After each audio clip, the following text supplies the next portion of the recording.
अस्सलाम वालेकुम स्टूडेंट्स, मैं हूं मुदस्सिर बशीर और आप सबको BFA यूनिवर्सिटी में खुश आमदीद। आज हम एक्सरसाइज 2.3 12th क्लास की मैथमेटिक्स है, उसका क्वेश्चन नंबर 7, 8, 9 और 10 आज के लेक्चर में इंशाल्लाह करेंगे। तो मज़ीद हम अपने आप को एलेबोरेट कर रहे हैं, मज़ीद हम सीख रहे हैं कि जो डेरिवेटिव है वो किस तरह होता है। हम 4 रूल तो पिछले लेक्चर में भी बार बार हम डिस्कस कर रहे थे और उन्हीं का इस्तेमाल आज के लेक्चर में भी हम करने वाले हैं। लेकिन हम हर बार ये देखा करेंगे कि जहां हमारी सहूलत के लिए अगर किसी क्वेश्चन को हम सिंप्लीफाई कर सकते हैं तो हम पहले सिंप्लीफाई कर लेंगे, जैसा कि ये क्वेश्चन के सामने है। अब इस क्वेश्चन को मैंने सबसे पहले लेट तो कर लिया कि 1 + √x है इंटू x माइनस ये x⁻³ है और नीचे √x है, और इसको करना भी मुझे विद रिस्पेक्ट टू x है डेरिवेट। लेकिन मैं देख रहा हूँ कि इस क्वेश्चन में एक्चुअली यहाँ पे 2 फार्मूले अप्लाई होने जा रहे हैं, बल्कि चारों ही इस्तेमाल होने जा रहे हैं। कैसे कि एक तो मुझे ये डिवीजन नज़र आ रही है, इसका मतलब क्वोशिएंट रूल लगाऊंगा। फिर जब क्वोशिएंट रूल में मैं नीचे वाले को वैसे रख के ऊपर वाले का डेरिवेटिव लेना चाहूँगा तो आपको पता है ऊपर ये प्रोडक्ट हो रही है, तो फिर ऊपर प्रोडक्ट रूल लगाना पड़ेगा और उसके अंदर फिर पावर रूल है, फिर कांस्टेंट रूल है। इट मीन्स ये बड़ा कॉम्प्लिकेटेड क्वेश्चन होने जा रहा है। तो मैं इस कॉम्प्लिकेशन से बचने के लिए मैं इसको थोड़ा सा सिंप्लीफाई कर लेता हूँ, क्योंकि मुझे नज़र आ रहा है कि इसको अगर मैं सिंप्लीफाई करूँगा तो ये बड़ा ईजी हो जाएगा क्वेश्चन। वो सिंप्लीफिकेशन मैं किस तरह करता हूँ, मैं एक काम करता हूँ, ये 1 + x ये जो है मेरे पास, इसको मैं वैसे ही रहने देता हूँ और काम मैं ये करने लगा हूँ, इस हिस्से में से मैं √x कॉमन लेने वाला हूँ। अब आप गौर कर लें, you are second year students, कि आपको पता चलेगा। मैं यहाँ लिख देता हूँ क्या बचता है। यहाँ पे मेरा रह जाएगा √x और इस जगह पर मेरा रह जाएगा एक्चुअली x। अब आप देखें कैसे आया, देखें ये x है, इसकी पावर 1 है, मैंने यहाँ से √x कॉमन लिया। तो अगर मैं यहाँ से यहाँ पे हम गौर कर लेते हैं रफ पे, x की पावर 1 थी और मैं कॉमन कितना ले रहा हूँ, √। इसका मतलब मैं इसमें से 1/2 निकाल रहा हूँ। तो 1 में से जब भी 1/2 निकाला जाएगा तो आप देखें 1 - 1/2 तो एलसीएम ऐसे हो जाएगा। ये तो आपको पता ही है, तो 2 में से 1 चला गया तो 1/2, इसलिए 1/2 मैंने यहाँ √x लिखा। और वो जो है 3/2 में से 1/2 बाहर कॉमन आना है, क्योंकि मैं तो 1/2 निकाल रहा हूँ ना। तो ये देखें 3/2 में से जब 1/2 निकलेगा तो एलसीएम 2 है, ये तो ऊपर वाला सेम आ जाएंगे। तो फिर ऊपर 2 नीचे 2, 2/2 1, लिहाजा x की पावर 1 बचनी, इसलिए मैंने यहाँ x लिखा है। तो जैसे ही ये, और ये मेरे पास नीचे भी x √, है, तो जैसे ही मैंने ये कॉमन लिया ये नीचे वाले से कट गया। कॉमन ही मैंने इसलिए लिया था, और इसलिए अब क्वेश्चन मेरा थोड़ा सा पहले के निस्बत सिंप्लीफाई हो चुका है। 1 + √x है और इस तरफ √x - x है। अब अगर प्रोडक्ट रूल लगाना चाहें तब ठीक है, अगर इसको प्रोडक्ट कर लें तो और सिंप्लीफाई कर लेते हैं। देखिए 1 को इससे मल्टीप्लाई करूँगा तो √x, उससे करूँगा तो x, फिर इसकी बारी तो ये प्लस x⁻√ और x⁻√ इट मीन्स x⁻√ का स्क्वायर, एंड जब वहाँ पे मल्टीप्लाई होगा तो ये 1/2 है, वो 1 है, तो आपको पता है ये पावर बन जाएगी 3/2, क्योंकि 1 + 1/2 वो 3/2 बनता है। ये √x, ये अकेला x, और ये भी आपको पता है मुरब्बा कट जाएगा तो x ही बचेगा, और ये उसी तरह रहे। और अब आप देखें ये √x है, ये टर्म आपकी कट चुकी है और ये आपके पास बन गया है x की पावर 3/2। और अगर आपको मज़ीद दिखाना चाहूँ तो ये x की पावर 1/2 है और ये 3/2 है। देखें कितना कॉम्प्लिकेटेड क्वेश्चन था और बिल्कुल सिंपल सी 2 टर्म्स में बदल चुका है। और अब यहाँ पे अगर मैं इसका डेरिवेटिव लेता हूँ तो इट इज़ वेरी इजी। अब मेरे लिए ये डेरिवेटिव लेना बहुत आसान हो चुका है। मैं जस्ट अब लिख देता हूँ वही बात, differentiating with respect to x, तो dy/dx। तो अब तो हम देख रहे हैं कि जस्ट इसके ऊपर पावर रूल का ही इस्तेमाल है, क्योंकि 1/2 साइड पे लाऊंगा। पहले मैं इस पे लगा रहा हूँ x, और इस 1/2 में से एक माइनस हो गया, बीच में माइनस। अब इसके ऊपर जब अप्लाई करूँगा पावर रूल तो 3/2 साइड पे, 3/2 में से एक माइनस। तो आप गौर करें ये बनता है 1/2, x की पावर -1/2 बच जाएगा, 1/2 में से -1 होगा तो। लेकिन जो इधर है ये x की पावर 3/2 में से 1 चला गया तो बाकी कितना रह जाएगा, 1/2 रह जाएगा प्लस का। मज़ीद इसको अगर आपने सिंप्लीफाई करना तो आप इतना कर सकते हैं, एक तो 1/2 दोनों के पास है, कॉमन ले लें और अंदर ये 1 ओवर इसको बटे के नीचे लेकर चले जाएं, नीचे जाकर पावर प्लस हो जाएगी, माइनस और इसको आप ऐसे ही रहने दें, ये ठीक है, 3x√। हाँ, मे भी किसी बुक वाले ने इसको मज़ीद सिंप्लीफाई कर दिया हो तो इस तरह भी हो सकता है कि 1/2 अगर आप इसको ऐसे रख लें और ये नीचे दोनों का LCM x√, ले लें तो फिर यहाँ पे तो 1 ही रहेगा। अलबत्ता ये वाला जो इस होगा, इसका बटा 1 है, इस पे डिवाइड होगा तो x√, पूरा ऊपर आकर मल्टीप्लाई हो जाएगा तो ये 3x हो जाएगा। तो ऐसे भी आंसर हो सकता है इसका। खैर ये तो सिंप्लीफिकेशन है। असल बात ये थी कि ये आपका जो क्वेश्चन था आपके सामने इस तरह था कि एक कॉम्प्लिकेटेड सा क्वेश्चन था, आपने उसको सिंप्लीफाई किया, जस्ट यहाँ से x√, कॉमन लिया तो वो सिंप्लीफाई हो गया, फिर आपने डेरिवेटिव ले लिया, आगे कोई मुश्किल काम आपके लिए नहीं था। अगला क्वेश्चन की जानिब बढ़ते हैं। पिछले क्वेश्चन की तरह जो इससे पहले हमने किए थे पिछले लेक्चर में, उन्हीं की तरह का सेम क्वेश्चन है हमारे पास और हमें डेरिवेटिव लेने को कहा गया है। हमें नज़र आ रहा है क्वेश्चन रूल लगाएंगे, सिंप्लीफाई इसका करना आसान नहीं है क्योंकि स्क्वायर खोल भी लेंगे तो फिर अलबत्ता स्क्वायर खोल लें ऊपर वाला तो हाँ ये भी एक बात है कि आपके लिए ऊपर वाली टर्म सिंपल हो जाएगी। अदरवाइज़ आप डायरेक्ट इसको करना चाहते हैं तो डायरेक्ट भी हो जाएगा। अब की बार मैं इसको डायरेक्ट करवा देता हूँ, नेक्स्ट टाइम हम इसका स्क्वायर ओपन करके भी हल करेंगे तो फिर हमारे लिए आसान रहेगा। तो इसको जब मैं डेरिवेटिव लेना चाहता हूँ तो dy/dx बना दिया। अब इसको मैं डायरेक्ट लिखता हूँ। अब इस तरफ होना ये है कि इस तरफ लगना है क्वेश्चन रूल।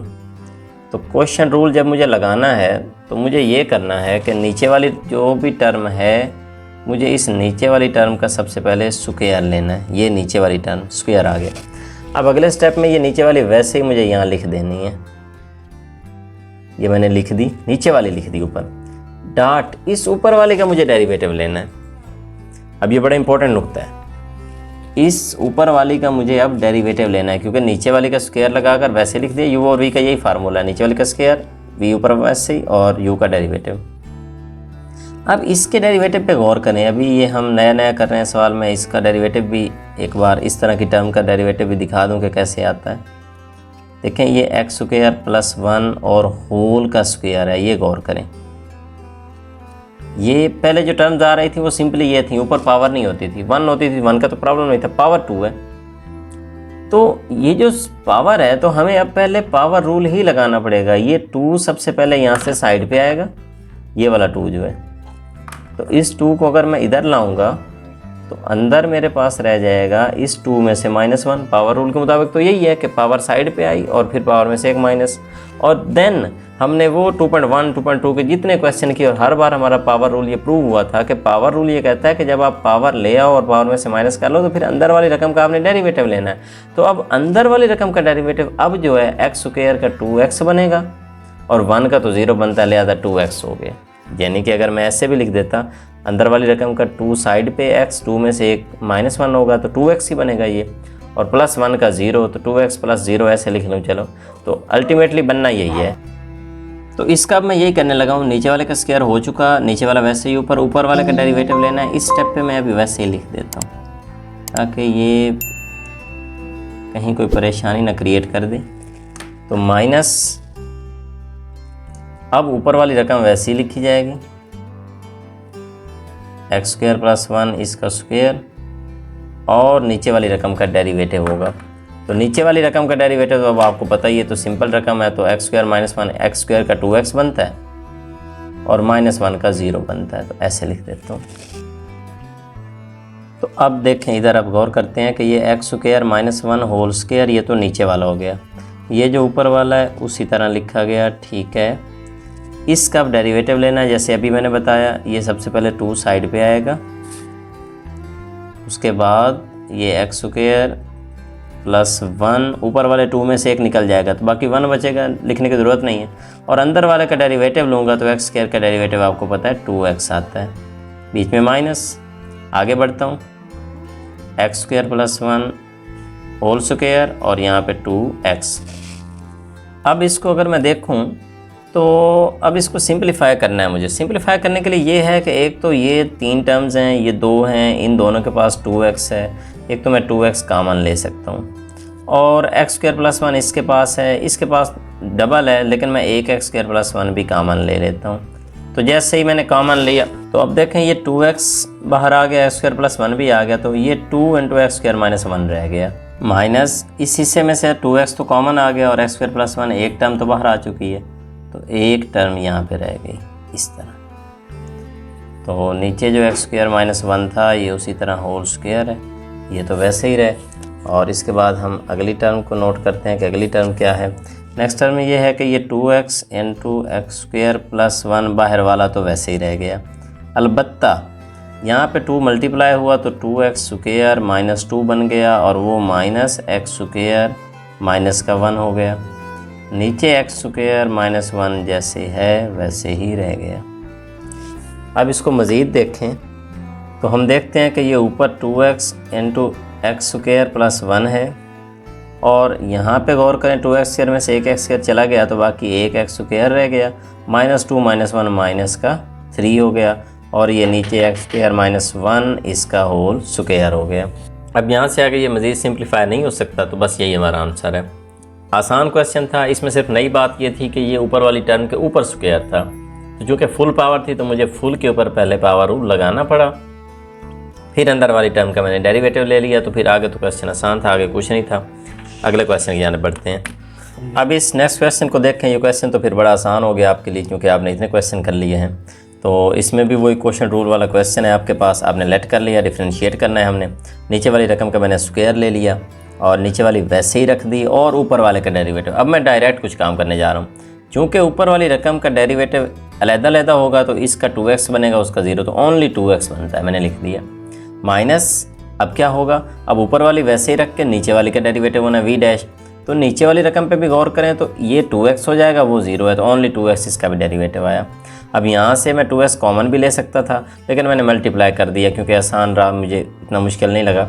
ये 2x इससे मल्टीप्लाई होगा तो 2x³, ये 6x, ये 2x इससे मल्टीप्लाई होगा तो 2x³ माइनस भी अप्लाई हो गई और ये 2x बन गया। अब हम सिंपली देखते हैं कि ये वाला 2x³ और ये 2x³ आपस में कट चुके हैं, तो बाकी बच चुका है ये -6x - 2x - 8x और नीचे जो था बस मज़ीद सिंप्लीफाई तो हम कर नहीं सकते, तो यही हमारा आंसर है। अब क्वेश्चन नंबर 10 की जानिब बढ़ते हैं। इसको देखें। हाँ, अलबत्ता ये वाला जो क्वेश्चन है, इस क्वेश्चन में एक नई बात है छोटी सी जो अभी तक नहीं आई थी, तो इसको हम तसल्ली से करते हैं। पिछला क्वेश्चन तो सेम था। इस क्वेश्चन को हमें कहा गया है कि 1 + x ये होल अंडर रूट है, 1 - x इधर भी है और हमें कहा गया कि इसको विद रिस्पेक्ट टू x आप डेरिवेटिव करें। अब मैंने ये किया कि इसको लेट किया y के इक्वल और दोनों का चूँकि स्क्वायर रूट था तो मैंने फुल लगा दिया। तो ऐसे हम कर सकते हैं, इसमें तो प्रॉब्लम कोई नहीं है। तो ये जो फुल स्क्वायर रूट है एक्चुअली ये 1/2 है। तो अब मुझे डिफ्रेंशिएट करना था dy और dx, तो मैंने आगे इसको लिख लिया 1/2। अभी हमने पीछे जो क्वेश्चन किया था वो एक के ऊपर पावर इस तरह 2 आ गई थी। आपको याद है कि हमारे पास x² + 1 था और ऊपर पावर 2 थी। तो जब मैं डेरिवेटिव लेने लगा तो चूँकि यहाँ पावर थी तो पहले मुझे इसको साइड पे लाना पड़ा था। अब इसमें भी देखें क्वेश्चन रूल तो लगाएंगे लेकिन उससे पहले पावर रूल का इस्तेमाल करना ज़रूरी है क्योंकि ऊपर पावर है फुल के ऊपर। तो आपने सबसे पहला काम ये करना है कि ये 1/2 आपने साइड पे लेकर आनी है पावर उसकी, फिर ये वाली रकम लिखी जाएगी जैसे है, फिर 1/2 में से एक माइनस कर दिया जाएगा और 1/2 में से एक माइनस जब भी करें तो वो बाकी बचता है -1/2। साइड पे आप करके देख लीजिएगा, 1/2 - 1 डॉट।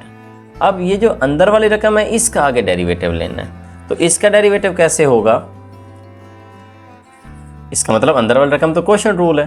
तो फिर मैं डायरेक्ट अगर क्वोशंट रूल अप्लाई करना चाहूँ तो डायरेक्ट इस तरह होगा, या मैं एक स्टेप लिख लेता हूँ, चले मज़ीद वजाहत हो जाए कि फ़र्स्ट टाइम ये है कि ये जो अंदर वाली रकम है इसका मुझे आगे डेरिवेटिव लेना है। ऐसे क्या हुआ, पावर रूल अप्लाई हुआ, उसमें से एक माइनस हो गया और अंदर वाली रकम का आगे डेरिवेटिव अभी लिखा, अभी लिया नहीं है, अगले स्टेप पे लेते हैं। तो ये 1/2, ये पावर माइनस है, इसको पॉजिटिव करने के लिए अगर इन रकमों को रिवर्स कर दिया जाए, नीचे वाली ऊपर, ऊपर वाली नीचे कर दिया तो पावर प्लस हो जाती है। इसलिए मैं ऐसा काम भी इसी स्टेप पे कर रहा हूँ और अब पावर मेरी बन चुकी है प्लस का 1/2, यानी ये -1/2 को मैंने +1/2 में चेंज कर दिया क्योंकि इनको मैंने ये इनका इन्वर्स कर दिया, उल्टा दिया इनको मैंने। आगे मुझे अलबत्ता क्वोशंट रूल लगाकर मुझे डेरिवेटिव लेना है। तो क्वोशंट रूल के मुताबिक नीचे वाली रकम का मुझे स्क्वायर करना है, फिर नीचे वाली रकम मुझे वैसे ही लिखनी है और ऊपर वाली का मुझे डेरिवेटिव लेना है। इसका 1 का 0 है, x का 1 है, तो ओनली 1 डेरिवेटिव आया, बीच में माइनस। अब ऊपर वाली रकम वैसे ही, क्योंकि नीचे वाली का डेरिवेटिव लेना है तो 1 का 0 है और बीच में माइनस लगेगी और आगे x का 1 है, तो इट मीन्स यहाँ पे -1 आएगा, ये ख्याल रखना है। इसका तो 0 हो गया लेकिन बीच में माइनस है, माइनस और x का 1 तो -1। अगले स्टेप की जानिब बढ़ते हैं। 1/2 जैसे है, ठीक है। ये वाली जो रकम है 1 - x, नीचे 1 + x, 1/2 की बजाय अगर इसको मैं इस तरह स्क्वायर रूट भी ऊपर लगा दूँ तो फिर भी कोई फ़र्क नहीं पड़ता। अलबत्ता इधर देखते हैं, ये तो 1 - x ही रहेगा, ये माइनस और माइनस आपस में प्लस हो जाएंगे और वो 1 + x ही रहेगा। नीचे 1 - x पूरे का स्क्वायर है मेरे पास। ये मुझे अभी ज़रूरत पड़नी है, मैं ये 1 दोनों का स्क्वायर रूट भी अलग-अलग करता जा रहा हूँ। मैं स्टेप बाय स्टेप ये भी अपना काम करता जा रहा हूँ साथ साथ। और इसका आगे मुझे नज़र आ गया कि ये तो -x और +x चूँकि कट चुके तो बाकी ऊपर 2 रह गया, 1 + 1 2 और नीचे 1 - x होल स्क्वायर। अगले स्टेप पे अलबत्ता ये भी हो चुका है कि ये माइनस, ये वाला जो 2 है इस 2 से कैंसिल आउट हो चुका है। ऊपर रह चुका है मेरे पास अब 1, उसकी वजह ये है कि ये नीचे 1 + x ये होल स्क्वायर रूट, ओके। ये टर्म और ये टर्म चूँकि सेम थी तो नीचे 1 - x की पावर चूँकि 2 थी मेरे पास, तो इस 2 में से मैं वो जो 1/2 है वो इधर आकर माइनस कर दूंगा, तो ये मैं लिख देता हूँ -1/2। और अब मेरा लास्ट स्टेप है, नीचे मेरे पास 1 + x उसी तरह, और यहाँ पे 1 - x की पावर, क्योंकि 2 में से 1/2 चला जाएगा तो बाकी 3/2 ही बचेगा। आप इसको इधर साइड पे सॉल्व करके देख लें, ये हमारे पास आंसर है। आसान क्वेश्चन था। नई बात ये थी सिर्फ कि चूँकि पावर फुल की आ गई थी तो पहले पावर रूल लगाना था और फिर अंदर वाले हिस्से पे डेरिवेटिव अप्लाई करना था। और डेरिवेटिव चूँकि फिर क्वेश्चन रूल था तो वो मैंने डायरेक्ट लगा दिया, आगे कुछ नहीं था। इंशाल्लाह अगले लेक्चर में बकिया क्वेश्चन के साथ मिलते हैं, तब तक के लिए अल्लाह हाफिज़, थैंक यू।